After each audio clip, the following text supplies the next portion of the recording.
Hello guys, চলে আসলাম part 2 নিয়ে। এর আগের ভিডিওতে তোমরা টপের মডেলটা দেখেছো, এখন তোমরা ডাউন সাইড মডেলটা দেখবে। এটা হচ্ছে নিচের সাইডের। এটা সাধারণ ছোট্ট হবে, কাজ বেশি বড় না। তোমরা আমার চ্যানেলটি সাবস্ক্রাইব করে দিও, সাথে বেল আইকনটি ক্লিক করে দিও, নাহলে আমি ভিডিও ছাড়ার সাথে নোটিফিকেশনটি তোমাদের ওখানে পৌঁছাবে না। আর না পৌঁছালে তোমরা আমার ভিডিওগুলো মিস করে যেতে পারো। তাই সাবস্ক্রাইব করে নোটিফিকেশনে বেল আইকনটি দাবিয়ে দিও।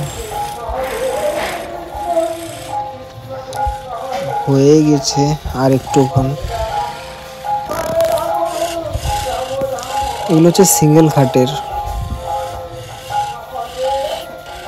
অনেক ডিজাইন আছে। আপাতত এখন এটারই কাজ করছি। পরবর্তী ভিডিওতে আরো অন্যান্য ভিডিও নিয়ে আসবো।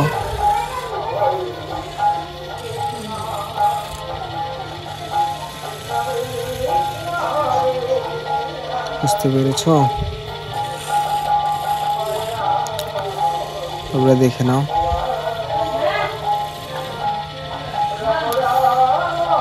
আর চ্যানেলটি সাবস্ক্রাইব করে দিও।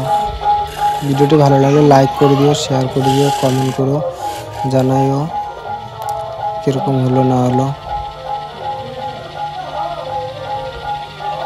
একটু কাজ করার পরে তারপর একটু ঘষে দিই সিরিজ পেপার দিয়ে একটু। এই যে এখন দেখো ফাইনাল লুক। এটা হচ্ছে ফাইনাল লুক।